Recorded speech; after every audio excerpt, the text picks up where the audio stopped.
Hi everybody, welcome to my homestead and welcome to my channel. My name is Jared. You're looking at a live stream that I did on Friday night. Friday was the day that I think most people saw the Aurora, and there was a comment in the chat from Lisa Ejections. Jared, if you look up April 6, 2000, the day of Palmyra temple dedication, search celestial events, you'll find images that look even more spectacular than these photos. And so I looked it up, and yeah, there was indeed an event like this. I don't think as strong as what we just saw on Friday, but there was a geomagnetic storm and associated aurora that went really far south or really far north from the South Pole, south from the North Pole, and it made news, and that interested me. It interested me because I think about the Kirtland Temple. Okay, the Kirtland Temple was purchased on March 5th. And then a month after that, there was the total solar eclipse. The path of totality went right over the Kirtland Temple. I was there to witness that. I have video of that on my channel. Just go back a few weeks. Go back about a month.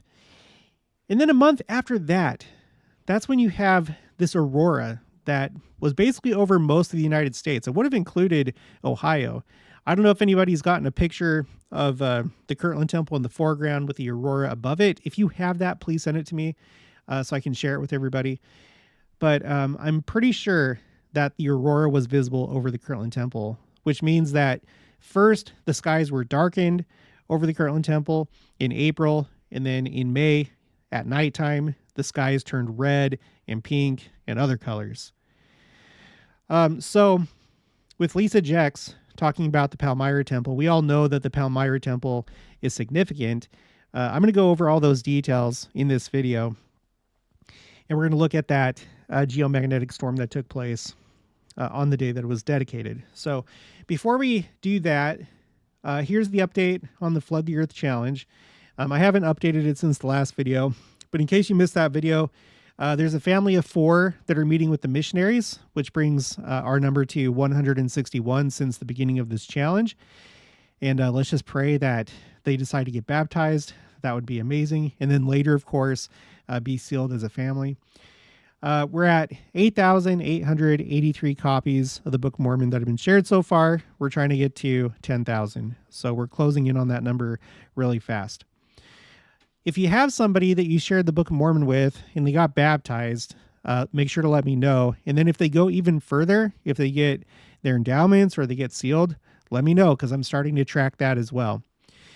If you're new to the challenge, just share a copy of the Book of Mormon and then let me know in the comments or send me an email, and make sure to include #flood in the subject line of the email.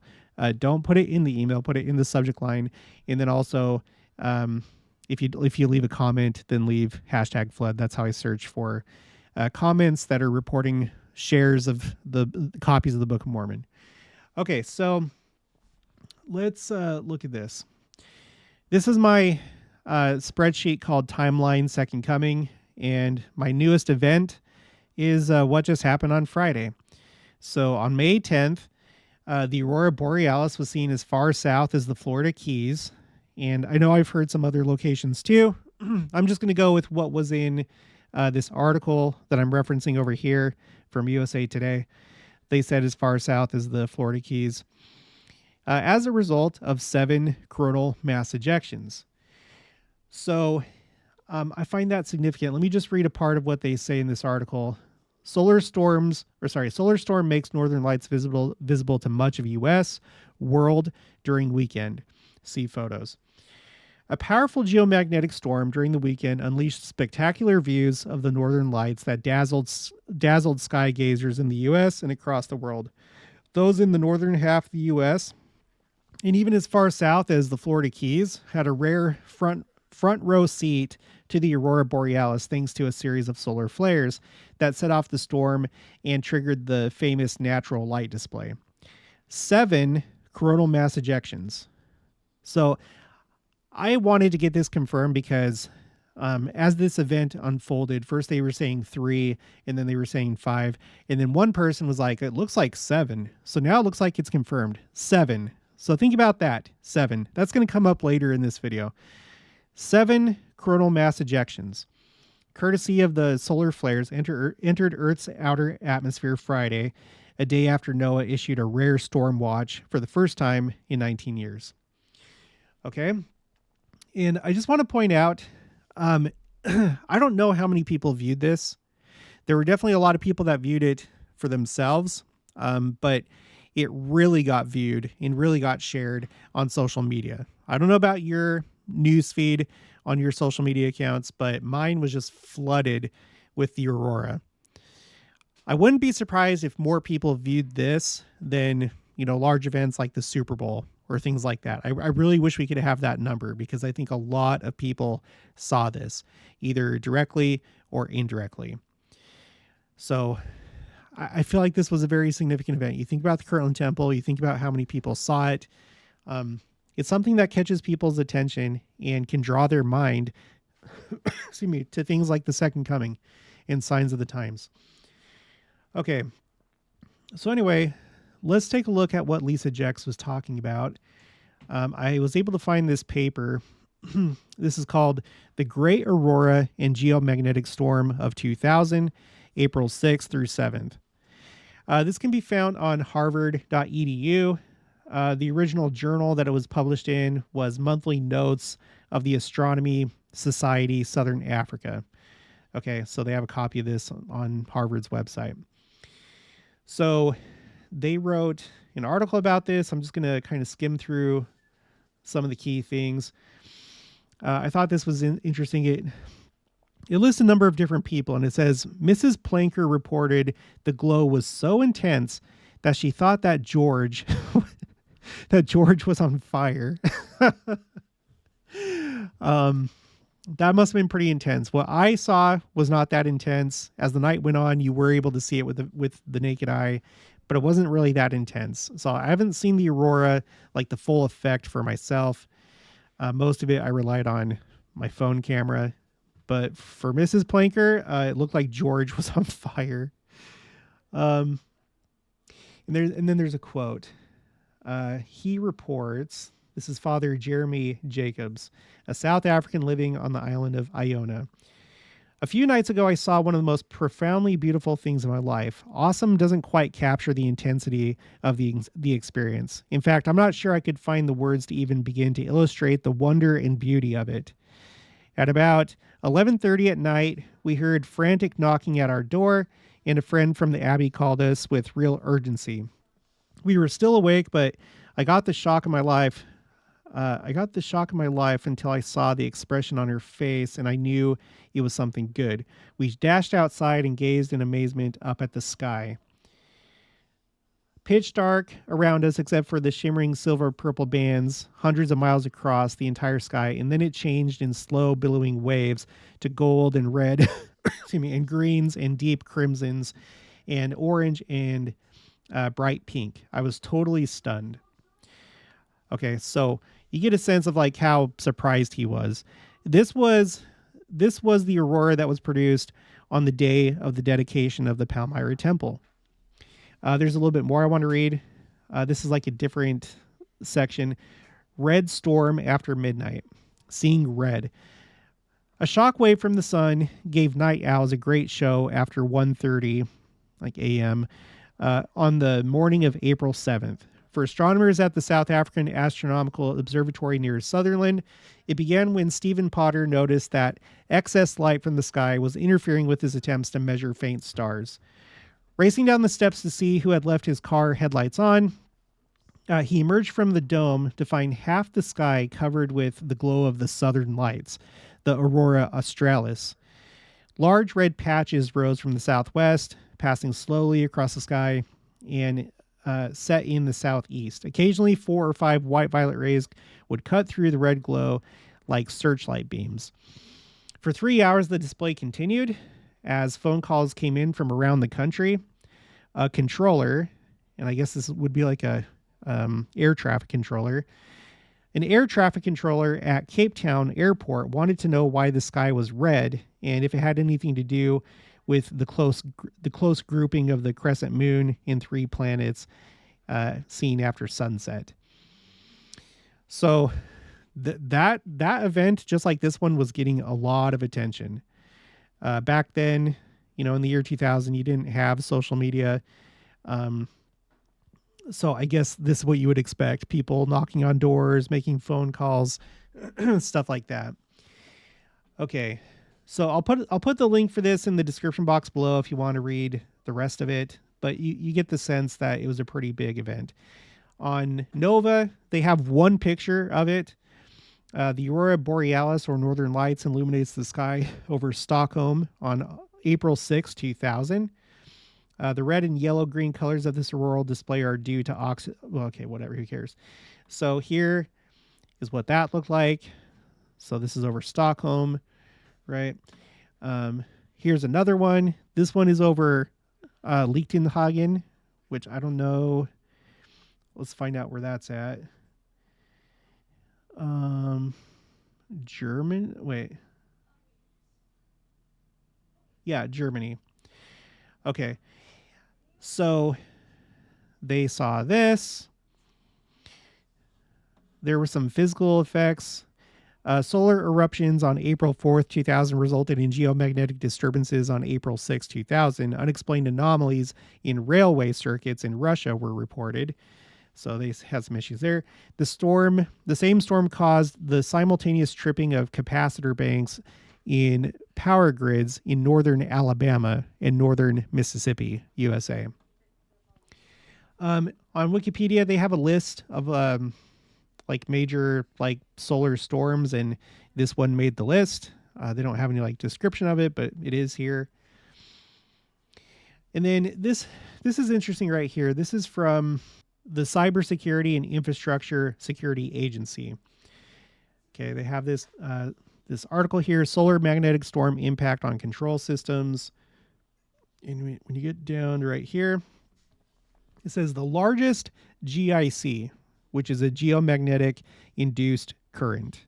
Okay, the largest GIC measured thus far was 270 amperes during a geomagnetic storm in southern Sweden on April 6, 2000. So as far as GICs go, geomagnetic induced currents, this paper is saying that the strongest one recorded up until the point that this was written was the one on April 6, 2000. And I think I checked this earlier. This was written in 2014. So I don't know if it was outdone since that time, but it just gives you a sense of how significant it was. This from Solar Terrestrial Center of Excellence says the Northern Light, or Aurora, is a common phenomenon in high latitudes such as Norway or Finland, but rather exceptional in Belgium. So anyway, it was an unusual event. Okay, so now let's start talking about the Palmyra Temple. There's a couple key things to know about it. First, I wanted to see if there's anything interesting when President Hinckley announced it. So I wanted to search. I searched in General Conference, and he didn't announce it in General Conference. But what I did find was this. Starting in 1996, so this was 3 years before he made the announcement. The announcement was a letter that was sent out to stake presidents and priesthood leaders and stuff. But 3 years before he announced it, we have this. This is from the October 1996 General Conference, and you might see a pattern here. He says, I was in Palmyra this past summer and in Nauvoo and in Council Bluffs, Iowa, which they had called Canesville out of respect and love for a loyal friend. I stood where the grand encampment assembled when they reached the Missouri River. I've been over the trail from the Missouri to this valley a number of times. For me, it is always a sacred experience. So if you've been watching my videos, you know that I had my own experience going to Kirtland, but not just Kirtland, also Missouri, Adirondack, Hans Mill, Far West, Independence. I plan to go to Nauvoo later in the summer. But we've read from David O. McKay in his diaries how he had that same experience, it really moved him. And now we have President Hinckley talking about it. Not just once, but let's see. So this was October 1996. And then we fast forward to April 1998. He says, as I mentioned earlier in this conference, I've recently been in Palmyra, New York. Of the events which occurred in that area, one is led to say they either happened or they did not. There can be no gray area, no middle ground. And then the voice of faith whispers, it all happened. It happened just as he said it happened. Okay, so he's talking again, mentioning the fact that he went to Palmyra. And then, let's see. Oh, this is just the other time. This must have been, he says, now one other matter. A week ago, I was in Palmyra, New York. I there dedicated 2 buildings. One was a restoration of the small log home in which the Joseph Smith senior family first lived in that area. It was in this humble home that the 14-year-old boy, Joseph, determined to go out to the nearby grove to ask of God, and experienced an incomparable vision of the Father and the Son. It was in this home that Moroni, the angel, appeared to the boy Joseph, calling him by name and telling him that God had a work for him to do, and that his name should be had for good and evil among all nations, kindreds, and tongues, or that it should be both good and evil, spoken among all people. How could a farm boy, largely without formal education, have dared to say such a thing? And yet it has all come to pass and will continue to increase as this restored gospel is brought across the world. So, and then he goes on, okay. So after that, the next one that comes up is April 2000, and this is after it was dedicated. So you could see, probably, I don't know how many people saw it coming, but you can see that he had some interest in Palmyra and talked about it in conference before the announcement came out. Now, I tried to find the letter. I couldn't find it online.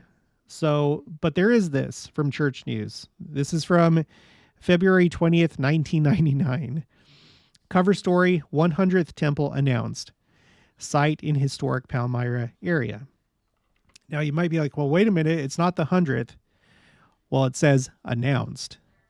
So if you go to the chronology, it was the 77th that was dedicated. Okay. There's so many 7s lately. The 7s, like in my last few videos, have just been like off the rails. And I don't think it was by mistake or accident. I don't know that President Hinckley intentionally planned it this way. I'm sure the Lord coordinated it, but it was the 77th temple dedicated. And there's some interesting things to mention about this temple. So it was the 77th dedicated, but it was the 100th announced, which I didn't know until I started making this video. 100 is like another, it's like one of those round numbers. It brings to mind the idea of completeness because we think of like percentages, so 100 is like a whole. Okay, the first presidency has announced that a temple will be built in Palmyra, New York area, often referred to as the cradle of the restoration. The announcement brings to 100 the number of temples in operation, under construction, or in planning stages worldwide. I just want to point out really quick, President Hinckley had the goal to have dedicated 100 temples before the year 2000, or by the end of the year 2000. Is that how it went? Yeah, because look at all these dedications right here, just in the year 2000. So the 100th was actually, that was dedicated, was the Boston, Massachusetts temple. And then after that, there were 2 more that were dedicated in that year. So he had that goal of 100 dedicated by the end of 2000. And then President Nelson, we've talked about it before. It seems like he has had his own goals or instructions from the Lord, because there were like really even numbers that he hit, like 300 temples announced. And then there was like another one. Dang, I can't remember. I'd have to look at it again. This is like too much stuff to remember, but he has done a couple things. So these numbers are not inconsequential. It's like part of the plan. All right, continuing. The new temple will be constructed on church property in the general area of the sacred grove where Joseph Smith received the first vision. The rebuilt Smith log cabin where Joseph experienced the visitations from the angel Moroni, and the Joseph Smith Sr. farm home. Not far away is the hill Cumorah where Joseph was given the golden plates, from which was translated the Book of Mormon. The Peter Whitmer farm in Fayette, New York, where the church was organized, is about 30 miles to the east. The new temple was announced by the First Presidency the 9th of February in a letter to local priesthood leaders, which I don't know why that would be. Like, you'd think that there'd be like a First Presidency message to the church. I don't know if this is just like how they like kind of operated back then in 1999. But whatever. And then it doesn't come up in General Conference from what I can tell. It's not mentioned in General Conference at all, only after it's dedicated. Anyway, and then there's this article, Palmyra, New York Temple, and it points out it's the 77th temple dedicated. Okay, quote, "This is where the first vision occurred, and I think it appropriate that we build a house of the Lord on this ground," said President Gordon B. Hinckley, 15th president of the Church of Jesus Christ, at the groundbreaking ceremony at the Palmyra, New York Temple. Quote, "I regard this temple as perhaps the most significant in one respect in the entire church. It was right here in the sacred grove where it all began." End quote. So that's interesting. And I'm going to save this on my spreadsheet, quotes A through Z, under Palmyra Temple. He viewed this as, in one respect, the most significant temple in the entire church. So that probably has something to do why you had this powerful geomagnetic storm that caused auroras on that day, right? And it's the 77th temple in the church, dedicated, in the 100th announced. That's like a lot of stuff really pointing to this temple. All right, continuing. President Hinckley continued, quote, "I marvel at what has happened here. From the first vision, this work has spread over the earth to more than 160 nations with more than 10 million people who are members of this church. And now in 2024, it's 17 million going on 18 million. Who could ever have imagined it when that boy, Joseph Smith, walked into the grove, that the consequences of that event would become what we see today?" End quote. 1 year after the groundbreaking ceremony, President Hinckley dedicated the Palmyra, New York Temple on April 6, 2000. Another significant thing. It was dedicated on the Savior's birthday, April 6th. And it was during, a millennial year. The millennium started. Now, I know that there's a whole the year 2001 thing. I understand that concept, but there's kind of like two ways that you can look at it when you think about the millennium. So, whatever. So, very significant year. It's the new millennium, and it's on Christ's birthday that they dedicate this temple. I think that's significant. Quote, "To me, it's a miracle." End quote. The prophet said when the rain in the clouds from the morning parted as the dedication began. Now that's another thing that I have recorded. So I have this spreadsheet called Signs, Church Specific, where in chronological order, it's all these very unusual events that seem to be church-specific signs. Just for example, you see in the blue right here, how I have all these in blue. So I have, 1, 2, 3, 4, 5. I have 5 different times that I can point to that there was a significant church event taking place. So in this case, this is when the Independence Visitor Center was dedicated, which we know is a future temple. It's going to be a future temple in the 24 temple complex of New Jerusalem.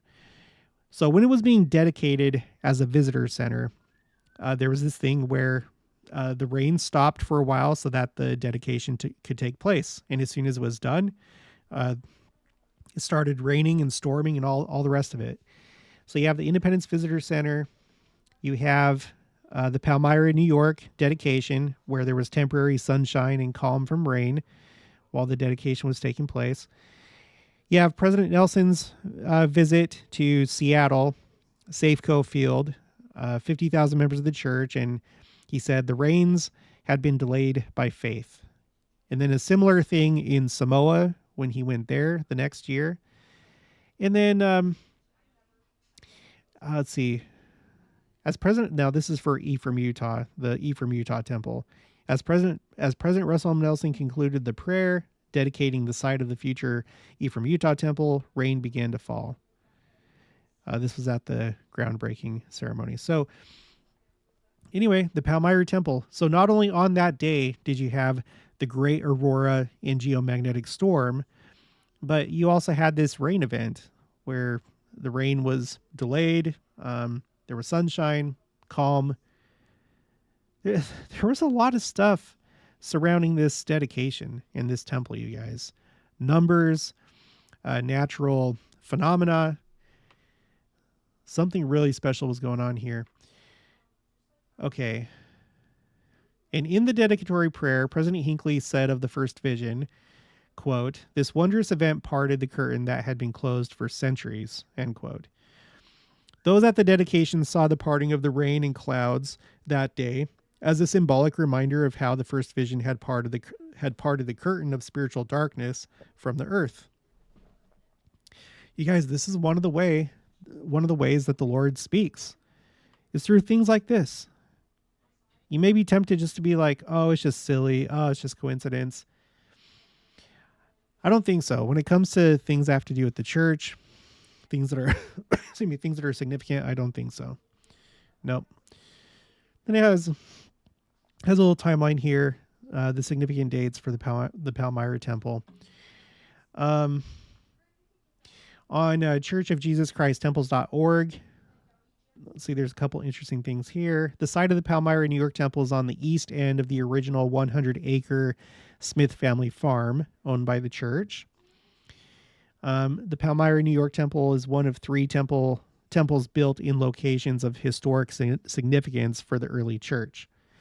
The other 2 temples are the Winter Quarters Nebraska temple and the Nauvoo, Illinois temple. And we just did a video talking about that. So here's the Sacred Grove, right? Or here's the Palmyra temple and the Sacred Grove. According to Google Earth, it's over here. I've never been there, but it says that the Welcome Center's right there. So sounds right. And then as we zoom out, let me turn on historic temples. In this case, what we're looking at is temples that were planned. Some of them are constructed. So we have the Kirtland temple, for example.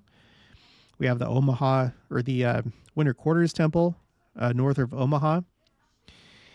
And then we have these 3. There was supposed to be a temple built in Adamondayaman, and then another one at Far West, and then Independence, Missouri, the city of Zion, New Jerusalem, right? And I expect that we will see the day. And based on how things are going, I wouldn't be surprised if it's sooner than later. And then of course we have the Salt Lake Temple. So, I mean, there's like other ones that could be built, you know. There could be one built in Fayette, New York, for example. There could be one built in Hiram, Ohio. You know, we have the Cleveland Temple that was just recently announced, but Hiram, Ohio, that was church headquarters for a short time. I'd be interested to see one built in Council Bluffs. And, you know, there's probably a handful of other places too.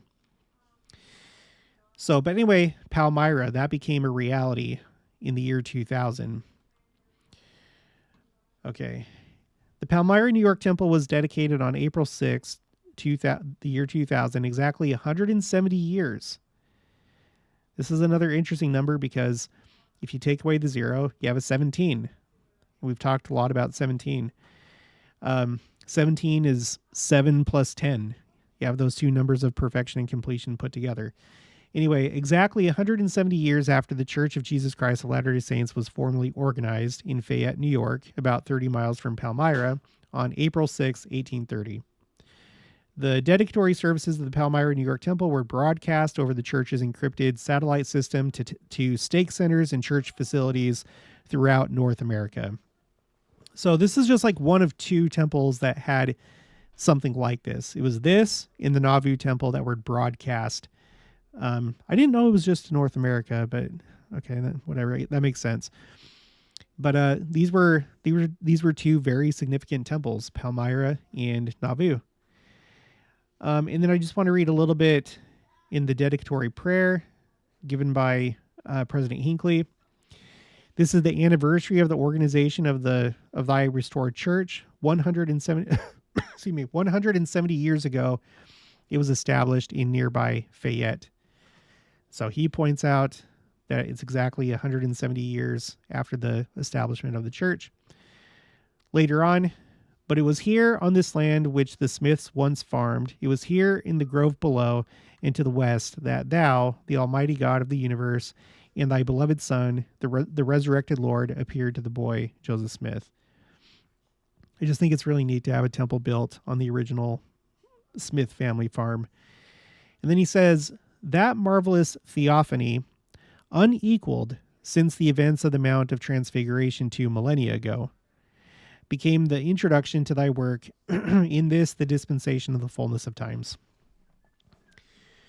Okay, so anyway, so now we know that. Now I have it on my spreadsheet for church-specific signs. So that's 2 for the Palmyra New York Temple. And if you have all these things that coincide with the Palmyra Temple, you have to wonder about the Kirtland Temple and the eclipse and now the Aurora that would have also been visible from there. Very, very interesting things are going on. And we have, like I said, I think we have a lot to look forward to in the future. It may feel like these temples are just like impossible. You know, we just don't have enough members of the church there yet. There'd have to be a lot of changes that would have to take place for New Jerusalem, but you never know how things will play out. You never do. Just like the Kirtland Temple, one day we may wake up and in some kind of way that we didn't think, maybe these things will be possible. All right, that's going to be it for this one. If you haven't already, please make sure to subscribe. Like this video if you liked it. Leave your thoughts and opinions down in the comments below. Also, make sure to share it, and I'll talk to you guys later.